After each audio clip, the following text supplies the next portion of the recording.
Hello दोस्तों, मैं Anil Kumar study with Anil Kumar में आप सभी का स्वागत करता हूं।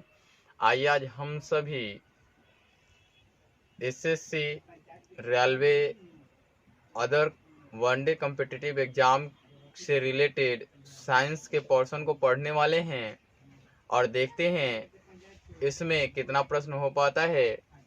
मैं टारगेट रखता हूं प्रत्येक वीडियो में 10 प्रश्न का, और एक प्रश्न के लिए मैं क्षमा चाहता हूं। कल 3 नंबर जो प्रश्न था उसमें था हवा में ध्वनि की चाल होती है, और उसमें ऑप्शन दिया गया था नंबर 1 में 110 मीटर पर सेकेंड,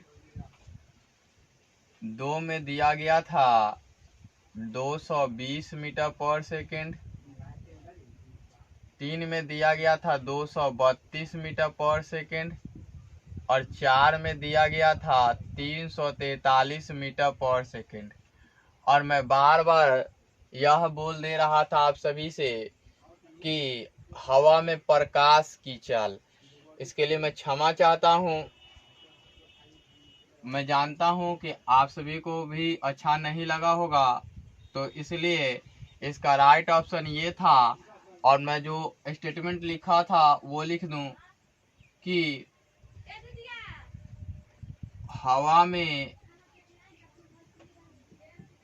ध्वनि, यहाँ प्रकाश लिख दिया था मैंने, इसलिए उसको करेक्ट कर रहा हूँ। ध्वनि की चाल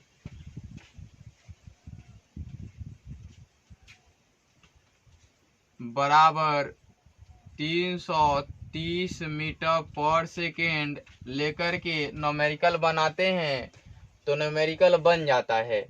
लेकिन जब एनसीईआरटी की डाटा से आए तो 0 डिग्री सेंटीग्रेड ताप पर, 0 डिग्री सेंटीग्रेड ताप पर यह होता है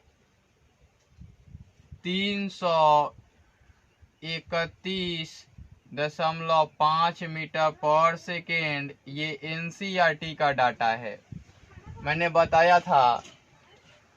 और आपको ये भी बताया था कि 22 डिग्री टेम्परेचर पर ये होता है 344 मीटर पर सेकेंड। और मैंने बताया था एक चीज कि यदि तापमान बढ़ेगी तो ध्वनि की चाल बढ़ेगी। इस प्रकार से मैंने वहां प्रकाश लिख दिया था, इसके लिए भी क्षमा चाहता हूं। तो मैं लिख देता हूं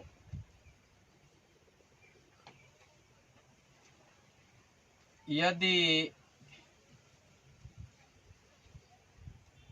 हवा का तापमान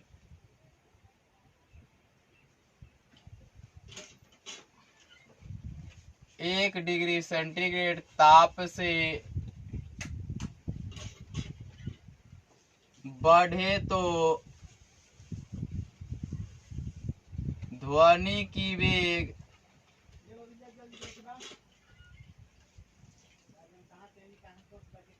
हवा में 0.606 मीटर पर सेकेंड या 0.61 मीटर पर सेकेंड के वेग से बढ़ेगा, ऐसा मैंने लिखा था। इस प्रकार से इस प्रश्न का आंसर संपूर्ण हुआ, और मैं अगले वीडियो में लेकर के आऊंगा तो कुछ और ध्वनि से रिलेटेड लेकर के आऊंगा। कितने मिनट? जैसा कि अगला प्रश्न आप सभी को स्क्रीन पर दिख रहा होगा, इसमें दिया ग्रहों के वैज्ञानिक चंद्रमा के चारों ओर विद्यमान पतले गैसीय आवरण को डैश कहते हैं। तो इसका राइट ऑप्शन होगा 3, और पहला ऑप्शन दिया है चंद्रमा का तापमंडल। चंद्रमा का तापमंडल चंद्रमा के बाहरी आवरण होंगे, गैसीय आवरण नहीं होंगे। चंद्रमा का वायुमंडल, चंद्रमा की सतह पर स्थित वायुमंडल संपूर्ण वातावरण को क्या कहेंगे? केवल उनकी सतह पर जहां समतल होंगी वहां के लिए वायुमंडल होगा, उसके चारों ओर के गैसीय आवरण इर्द गिर्द सभी तरफ के वो कहलाते हैं बहिर्मंडल। और चंद्रमा का अंतःमंडल आंतरिक भाग होगा तो वह अंतःमंडल कहलाएगा नहीं, इसलिए ऑप्शन होगा 3। जैसा कि 3 नंबर ऑप्शन होगा। अगला प्रश्न आप सभी देख सकते हैं कि दिया हुआ है डैश विस्तार गर्मियों के दौरान एफिल टावर को और लंबा कर देता है। तो यह किसके लिए गर्मियों के दौरान एफिल टावर को और लंबा कर देता है? किसके विस्तार के कारण? तापीय विस्तार के कारण। ताप विस्तार होता है एफिल टावर में, यदि ऊंचाई उसकी बढ़ा दी जाए तो गर्मियों के दिनों में उनके द्वारा ताप का विस्तार हो जाता है। क्या होता है? विस्तार हो जाता है। तापीय विस्तार गर्मियों के दौरान एफिल टावर को और लंबा कर देता है। अब मैं बता दूं कि एफिल टावर कहाँ स्थित है, तो फ्रांस में स्थित है। एफिल टावर फ्रांस में स्थित है। एफिल टावर कहाँ है? फ्रांस में है। और बता दूं मैं कि यह फ्रांस के पेरिस में स्थित है।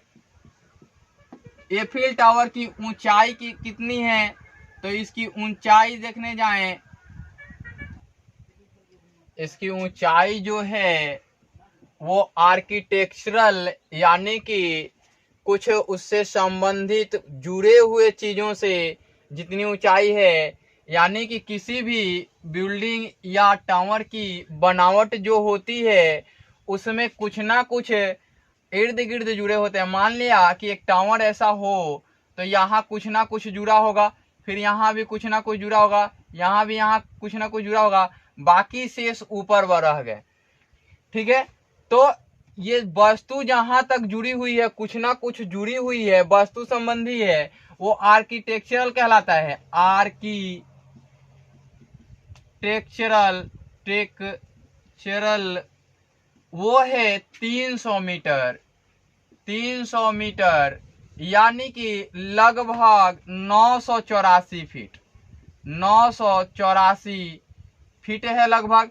और टिप यानी कि उसकी नुकीली सिरे जो हैं वो है 324 मीटर, यानी कि अप्रोक्सीमेट में वो आएगा तो 1062 फीट के लगभग आएगा। 1062 या 63 फीट के बराबर आएगा। आपको मैं बता दूं कि एफिल टावर का निर्माण जो हुआ था वह 1887 से 1889 के मध्य हुआ था। इसके अतिरिक्त इसका निर्माण जो हुआ है सीन नदी के तट पर हुआ है। निर्माण स्थली है, जो स्थल है वो सीन नदी है। क्या है? सीन नदी है। इसके अतिरिक्त जितने भी जरूरत की होंगी मैं बताऊंगा। इसके लिए इतना ही, और इसका सही ऑप्शन होगा, आप देख सकते हैं, 1 में दिया हुआ है गुरुत्वीय, 2 में दिया रासायनिक, 3 में दिया प्रणवता, 4 में दिया तापीय, तो इसका सही ऑप्शन तापीय होगा। अगला प्रश्न जैसे कि स्क्रीन पे आप सभी को दिख रहा है, डैश कान के पर्दे के दोनों ओर के दबाव के बराबर करने में सहायता करती है। ऑप्शन ए आस्थुनक यानी इनकस, करावत तंत्रिका यानी कि कॉक्लियर नर्व, 3 नंबर है कान की हड्डी मैलियस, 4 नंबर है कबूकरी यूस्टेकियान नलिका। तो कोई भी नलिका ही किसी चीज को नियंत्रित करने का कार्य करती है, उसी में उनके नियंत्रण की विधि पाई जाती है। तो इसका सबसे जो उचित आंसर है, अतः इसका ऑप्शन 4 सही है कि कबूकरी यानी कि यूस्टेकियान नलिका इसका राइट ऑप्शन होगा। आप सभी देखिए, एक अगला प्रश्न लगा हुआ है। एंगस्ट्रॉम डैश के मापन की इकाई है। ऑप्शन 1 दिया हुआ है समय, ऑप्शन 2 दिया हुआ है ऊंचाई, ऑप्शन 3 दिया हुआ है लंबाई, ऑप्शन 4 दिया हुआ है घनत्व। अब मैं बता दूं कि हमेशा या तो आधारी मात्रक या तो व्युत्पन्न मात्रक का प्रयोग किया जाता है। जब मैं यूनिट एंड डायमेंशंस का बेसिक्स पढ़ाऊंगा तब बताऊंगा कि यूनिट एंड डायमेंशंस में क्या होता है। अभी हम समझते हैं समय किसका मात्रक क्या होता है, सेकेंड होता है। क्या होता है, सेकेंड होता है। हिंदी में लिखें तो सेकेंड लिखेंगे। और ऊंचाई जो है इसका आधारी मात्रक जो होगा वो लंबाई से ही निर्धारित होगा। क्या होगा, लंबाई से निर्धारित होगा। और ये मीटर में मापी जाती है, मीटर में मापी जाती है। और लंबाई तो मूल मात्रक लंबाई हुई, तो ऊंचाई को नहीं कंसीडर कर सकते हैं। इसका लंबाई से ही रिलेशन दर्शा सकते हैं। चूंकि आधारी राशि और व्युत्पन्न राशि से हम संबंध करेंगे। ये आधारी राशि है और ये आधारी राशि है, और ये आधारी राशि होते हुए भी ये आधारी राशि की एक पक्ष दिखाती है और दूसरी पक्ष नहीं दिखा पाती, और ये है व्युत्पन्न राशि, है ना। तो होता क्या है, लंबाई को मीटर में मापते हैं तो एंगस्ट्रॉम, एक एंगस्ट्रॉम ए नॉट से डिनोट किया जाता है, और ये 10⁻⁻10 मीटर होती है ना। एक एंगस्ट्रॉम किसके बराबर होती है, 10⁻⁻10 मीटर होती है, और ये लंबाई का मात्रक है। और घनत्व जो होता है ना, किसी भी पिंड का घनत्व वो होता है द्रव्यमान अपॉन आयतन, अर्थात एकांक आयतन में उपस्थित कुल पदार्थ की मात्रा ही उस पदार्थ का घनत्व कहलाती है, उस पदार्थ का घनत्व कहलाती है। तो यहाँ इसके लिए केजी होता है, इसके लिए क्या होता है, मीटर क्यूब होता है। हमें तो केवल और केवल मीटर में, यहाँ देख सकते हैं इसकी इकाई क्या है, मीटर है। इसकी इकाई मीटर है, तो इसलिए मापने के लिए जिसका भी प्रयोग करेंगे वो लंबाई होगा। अगला प्रश्न देखिए, लिखा हुआ है इंद्रधनुष का निर्माण पानी की प्रलंबित सूक्ष्म बिंदुओं द्वारा प्रकाश के डैश के कारण नहीं होता है। यानी कि इसमें दिया हुआ है, एक दिया हुआ है अपवर्तन, एक दिया हुआ है प्रकीर्णन, एक दिया हुआ है परावर्तन। तो इसमें पूछा है कि कौन सा घटक इसमें कार्य नहीं करता है। तो ऑप्शन 1 दिया हुआ है अवशोषण, अवशोषण। 2 में दिया हुआ है अपवर्तन, अपवर्तन। 3 में दिया हुआ है प्रकीर्णन, प्रकीर्णन, प्रकीर्णन। 4 में दिया हुआ है परावर्तन। तो आप सभी को पता है कि प्रकाश की किस घटना के कारण इंद्रधनुष का बनना होता है, तो वो होता है पूर्ण आंतरिक परावर्तन। पूर्ण आंतरिक परावर्तन को मैं बताऊं तो उसमें अपवर्तन की क्रिया और परावर्तन की क्रिया सम्मिलित रूप से होती हैं। और उसको और इन डेप्थ समझने जाएं तो पानी की छोटी छोटी बिंदु के रूप में आसमान में, वायुमंडल में जलवाष्प के रूप में लटकी रहती हैं। ये सभी जलवाष्प वायु दाब के कारण वायुमंडल में स्थित होते हैं, और छोटे छोटे कणों पे प्रकाश पड़ने के बाद वह क्या होती हैं, ऐसे बिखरती हैं।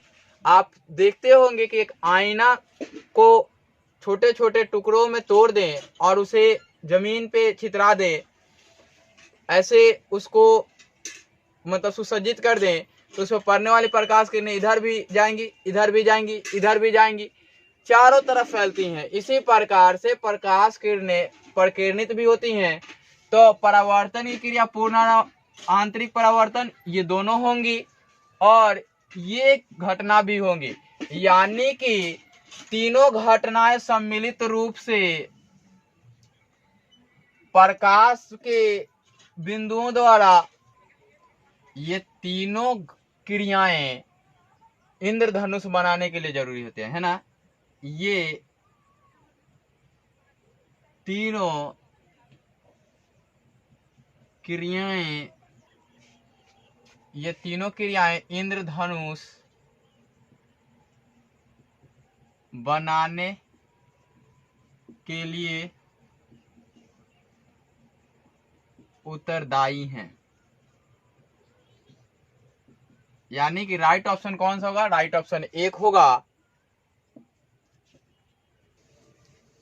अब अगला प्रश्न देखिए, पढ़िए। लिखा हुआ है who discovered the photo electric effect, यानी कि विद्युतीय प्रभाव, प्रकाश विद्युतीय प्रभाव की खोज किसने की थी? तो इसका राइट ऑप्शन होगा 2। 1 नंबर में दिया है जेसी मैक्सवेल, 2 नंबर में दिया है HR हर्ज, यानी कि हेनरिक रुडोल्फ हर्ज नाम है इनका पूरा नाम। दूसरा ऑप्शन सही होगा। तीसरा दिया अल्बर्ट आइंस्टाइन, चौथा दिया है एंड्रयू फिंच। तो ये कहता है कि जब कोई पदार्थ किसी विद्युत चुंबकीय विकिरण जैसे एक्सरे, अन्य दृश्य प्रकाश जो किसी पदार्थ को पूर्णतः प्रदर्शित कर दे, अर्थात एक फिगर उतार दे, उसे कहते हैं विद्युत चुंबकीय विकिरण। वो अवशोषित कर लिए जाते हैं, पुनः उसे इलेक्ट्रॉन के रूप में उत्सर्जित किए जाते हैं। तो यह प्रकाश की घटना जो कही जाती है विद्युतीय प्रभाव कही जाती है, प्रकाश का विद्युत प्रभाव कहलाता है।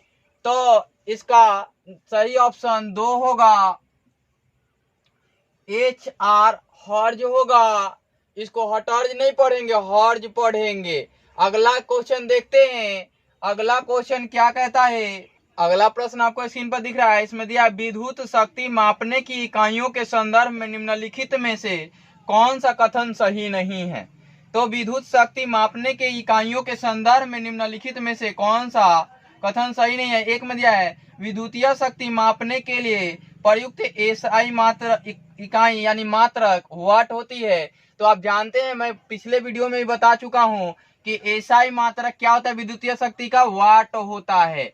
और दूसरा ऑप्शन दिया हुआ है कि 1 वोल्ट के दबाव में 1 एम्पियर के बराबर विद्युत शक्ति की इकाई है। आप पढ़े होंगे कि विद्युतीय शक्ति को P से डिनोट किया जाता है और P बराबर VI होता है, जहां I क्या होता है? इलेक्ट्रिक करंट होता है और इसका एसआई मात्रक एम्पियर होता है। एम क्या होता है? इसका एसआई मात्रक एम्पियर होता है और ये जो होता है वोल्ट होता है।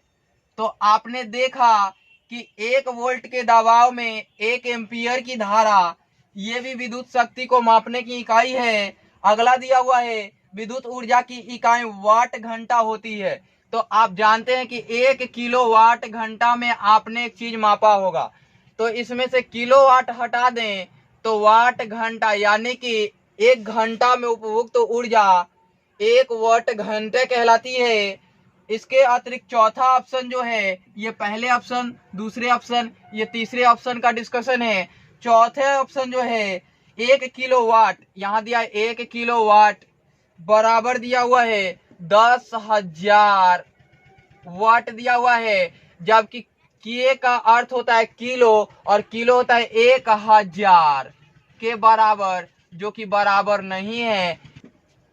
चौथा ऑप्शन जो कि है कि 1000 वाट के बराबर होना चाहिए, 10,000 वाट के बराबर नहीं होता। अतः यही ऑप्शन सही है इसका कि विद्युतीय शक्ति मापने के इकाइयों के संदर्भ में निम्नलिखित में से कौन सा कथन सही नहीं है? तो यही चौथा कथन सही नहीं है। फिर अगला प्रश्न देखते हैं। अगला प्रश्न स्क्रीन पे दिख रहा होगा, ज्वार की घटना के लिए जिम्मेदार सबसे शक्तिशाली बल है। तो आपको पता है कि इम्पोर्टेंस ऑफ ग्रेविटेशनल लॉ अर्थात यूनिवर्सल ग्रेविटेशनल लॉ इम्पोर्टेंस पढ़ेंगे तो उसमें हम लोग पढ़ते हैं कि ज्वार भट्टा आना किसके कारण होता है, तो चंद्रमा के गति के कारण। तो चंद्रमा की गति के कारण होता है, तो चंद्रमा का गुरुत्वीय बल वहां कार्य करता होगा। तो इसका सही ऑप्शन आप सभी 1 नंबर लगाएंगे कि कौन सा, चंद्रमा का गुरुत्वाकर्षण बल। ऑप्शन 1 में दिया चंद्रमा का गुरुत्वाकर्षण बल, 2 में दिया है कोरियोलिस बल, 3 में दिया है सूर्य का गुरुत्वाकर्षण बल, 4 में दिया है समुद्र के पानी का विभेदी तापमान। तो ये ऑप्शन तीनों ऑप्शन नीचे का सही नहीं है, एक ऑप्शन सही है, क्योंकि ज्वार भट्टा आना चंद्रमा की गति के कारण संभव होता है, अतः ऑप्शन 1 सही है इसका। अगला प्रश्न देखिए, कहता है निम्नलिखित में से किस भौतिक विज्ञानी का यह कथन है, कथन दिया हुआ है भौतिकी हमेशा एक जुआ है।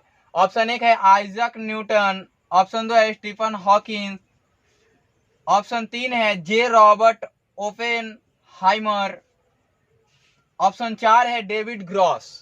तो इसका ऑप्शन 4 सही है। डेविड ग्रॉस का कथन है कि भौतिकी हमेशा एक जुआ है ना। डेविड ग्रॉस को 2004 में नोबेल पुरस्कार भी प्राप्त हो चुका है ना। तो डेविड ग्रॉस ने कहा था भौतिकी हमेशा एक जुआ है ना। अगला प्रश्न मैं बताता हूं, अगला प्रश्न दिख रहा होगा, which part of the human I is responsible for the converging of light into electrical impulse. अर्थात कहने का अर्थ है कि इनमें से निम्नलिखित में से आंख का कौन सा हिस्सा प्रकाश ऊर्जा को विद्युत आवेग में परिवर्तित करने के लिए उत्तरदायी है या परिवर्तित करने का कारण बनती है। ऐसा होगा, ऑप्शन 1 दिया है रेटिना, ऑप्शन 2 दिया है पुपिल, ऑप्शन 3 दिया है ऑप्टिक नर्व्स, ऑप्शन 4 दिया है कॉर्निया। ऑप्शन 4 दिया है कॉर्निया, तो कॉर्निया को कॉर्निया ही बोलते हैं, ऑप्टिक्स नर्व्स को बोलते हैं प्रकाशीय तंत्र बोलते हैं, तंत्रिका बोलते हैं, पुपिल्स को बोलते हैं पुतली, और रेटिना को बोलते हैं रेटिना या दृष्टि पटल। तो इसका राइट ऑप्शन 1 है रेटिना। कौन सा, रेटिना है, रेटिना यानी दृष्टि पटल, दृष्टि पटल।